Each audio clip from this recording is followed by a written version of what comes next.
85% des métiers de 2030 n'existent pas encore aujourd'hui. C'est le constat réalisé par le think tank californien Institute for the Future. Voilà qui lance le thème de notre débat sur ces métiers de demain avec Virginie Calmels. Bonjour, bienvenue. Bonjour Thomas-Hugues. Présidente de Futurae, l'école des industries créatives. Et Laurent Champanet, bienvenue à vous aussi. Bonjour, directeur général des arts et métiers. Virginie, une réaction sur ce chiffre, 85% des métiers de 2030 n'existent pas encore. Est-ce qu'il vous semble surévalué ou est-ce que vous vous dites, bah oui, on en est là, quoi? Je pense qu'on en est là et ça a présidé d'ailleurs à la création de cette école Futurae.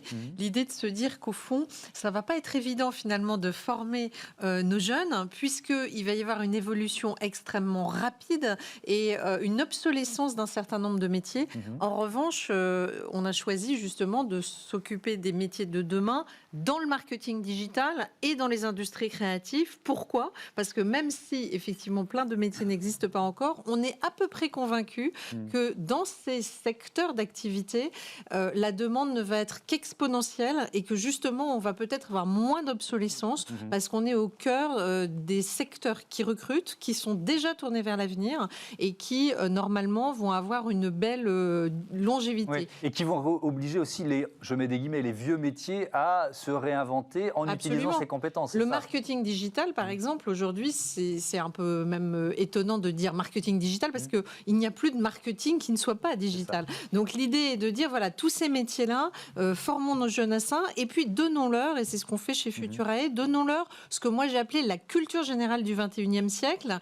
C'est pas ce qu'on a connu à l'école traditionnelle, c'est de dire aujourd'hui, on ne peut pas lâcher un jeune sur le marché de l'emploi s'il n'a pas une acculturation à l'intelligence artificielle, par exemple, au codage, à la cybersécurité, au développement durable, toutes ces données, à la protection des données, au savoir-être, tout ça est un élément comment on va dire, de confiance pour un jeune qui va aborder le marché de l'emploi, au-delà de ses compétences techniques, qui sont aussi celles que nous délivrons dans nos formations plus classiques, de bachelor et de master, dans ces métiers des industries créatives, jeux vidéo, animation 3D, communication audiovisuelle et web ou marketing digital. Laurent Champanet, ça veut dire que les arts et métiers, c'est une école prestigieuse qui a le bénéfice de l'ancienneté, si j'ose dire, mais qui, par essence, vous formez des ingénieurs, a passé son temps à se réinventer et à se projeter dans l'avenir. Ça veut dire quoi? Ça veut dire que vos ingénieurs aujourd'hui, ils ont cette dimension codage digital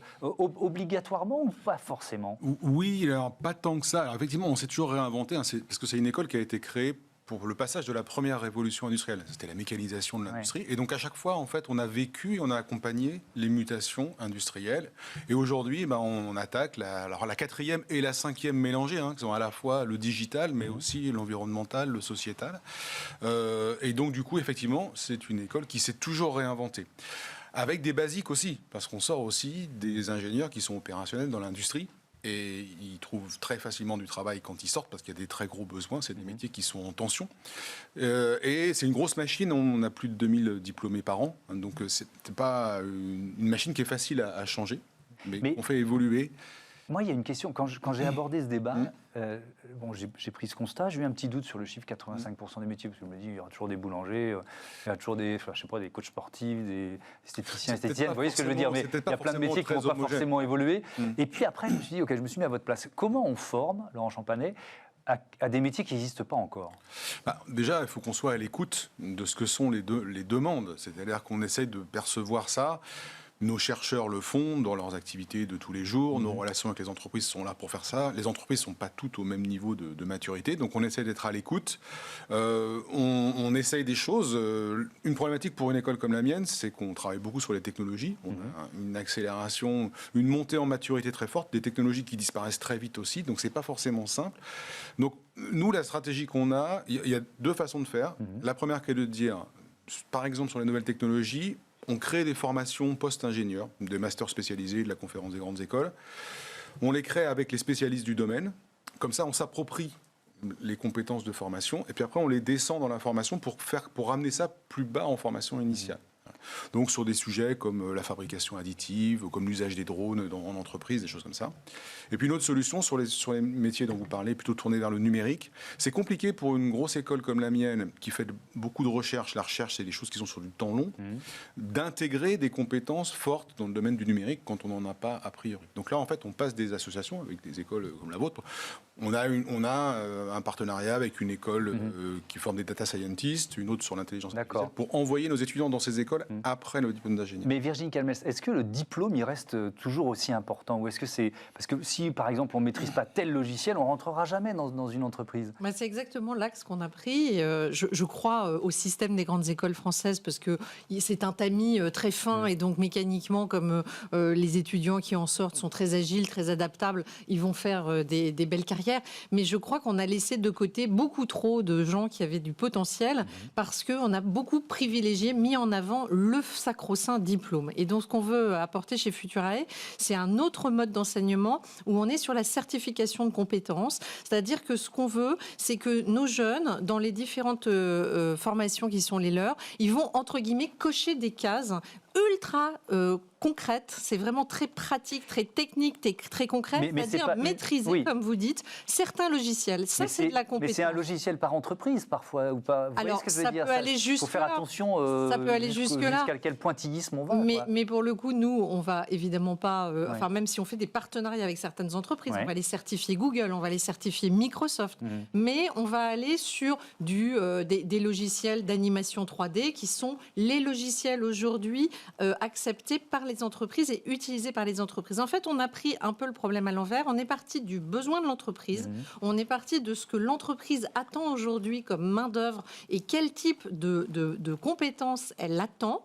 Et on cale notre formation à ça. Ça veut dire qu'il faut être sans arrêt agile parce que, comme vous le disiez très bien, non seulement les métiers vont évoluer, mais les besoins vont évoluer et les solutions techniques évoluent. Donc aujourd'hui, on les forme sur certains types de logiciels ou certains langages de codage, etc.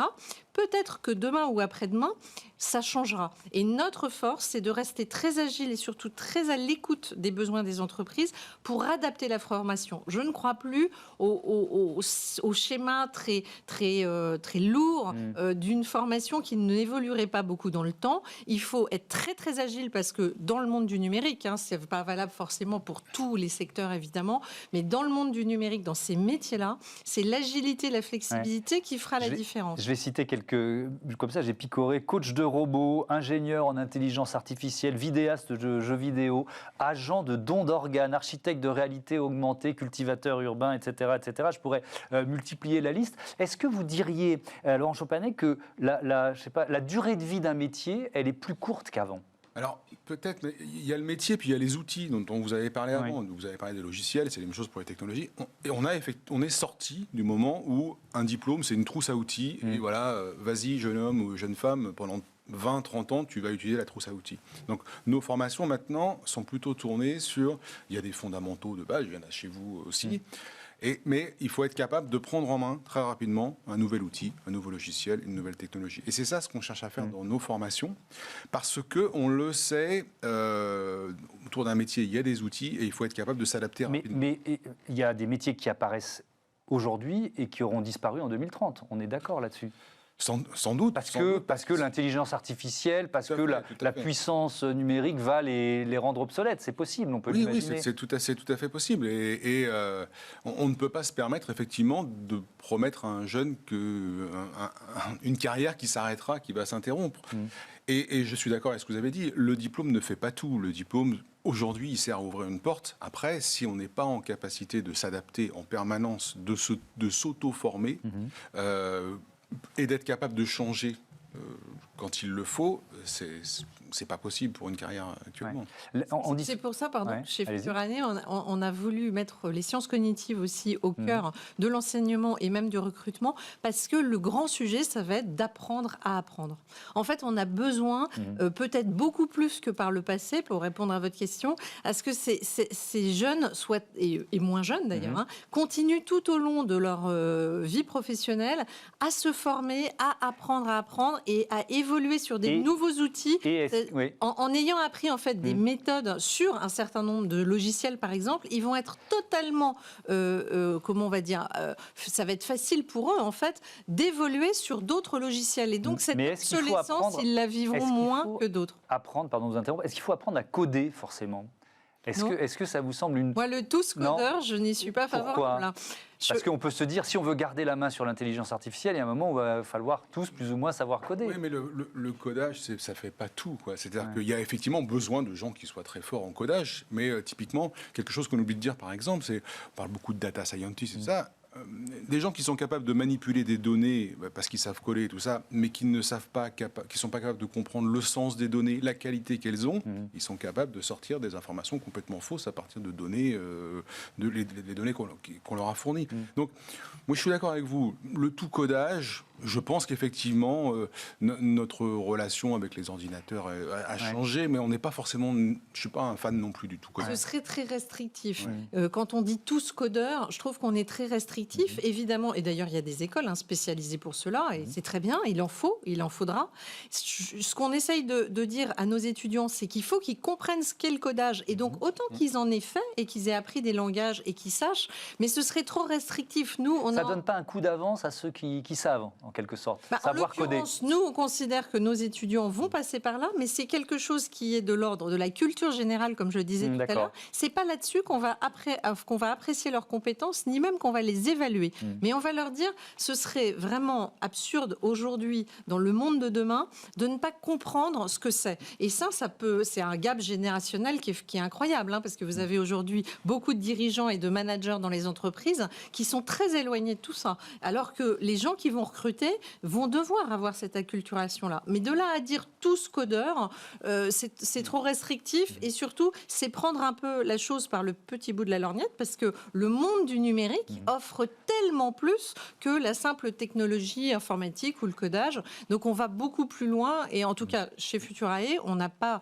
voulu être en compétition avec des écoles informatiques. On est une école vraiment du monde du jeu vidéo, de l'animation 3D, du marketing et de tout ce qui est technologie web. Et du créatif, on en parlera, les industries créatives. Mais je voudrais vous poser une question sur l'intelligence artificielle. L'intelligence artificielle, elle est peut-être en train de détruire des emplois, même voire des millions d'emplois, mais elle va en créer d'autres. Il faut être dans cet esprit positif, Laurent Jean Bardet. C'est clair que nous, chez nous, on ne forme pas des gens spécifiquement à l'intelligence artificielle, mais il est clair que ça fait partie des outils qu'ils vont manipuler. Nous, on dit aux arts et métiers, on travaille à l'interface homme-digital-industrie, c'est-à-dire qu'on forme d'abord des femmes et des hommes qui seront des managers, qui vont prendre des décisions. Ils vont prendre des décisions en utilisant des données qui sont toutes digitales. Ils vont se faire accompagner d'intelligence artificielle, d'outils de fouille de données et autres, parce que c'est beaucoup de données. Et ils seront pertinents dans leur décision parce qu'ils connaissent le sens et la qualité des données, parce qu'ils savent d'où elles viennent, parce qu'ils connaissent la réalité industrielle qui est derrière. C'est le point de vue qu'on a pris. Les métiers, alors on avait fait ici même un débat sur la justice prédictive, donc ça fait partie, les métiers de juridiques. On peut parler de la santé aussi. Est-ce qu'il y a des secteurs qui, pour vous, vont être vraiment profondément bouleversés, Laurent Jean Bardet, dans les années, ou qui le sont déjà? Je pense que tous les domaines, c'est vrai que ce qu'on voit sur l'intelligence artificielle, sur domaines comme la réalité augmentée, l'ajout de virtuel dans le réel, pour moi, ça va impacter tout notre quotidien et tous les métiers. Donc, ça n'est pas possible d'ignorer ces éléments-là. Voilà. Et, comme on l'a dit, ça ne nécessite pas forcément de connaître le détail de comment ça fonctionne, mais au moins être capable d'utiliser, ça me semble être un minimum. Et savoir être agile, c'est-à-dire se dire dans sa tête qu'on va faire peut-être plusieurs métiers différents dans une vie, ça c'est sûr. C'est déjà. Oui, ça existe déjà. Regardez, le Bureau du travail américain fait des analyses en disant qu'à peine à l'âge de 35 ou 39 ans, cette nouvelle génération aura déjà connu une dizaine de métiers. Vous vous rendez compte la différence avec les générations qui nous ont précédés? Si on parle, Virginie Calmès, du match robot humain, il y a quelque chose qui restera, enfin on peut l'espérer, l'apanage des humains, c'est la créativité quand même.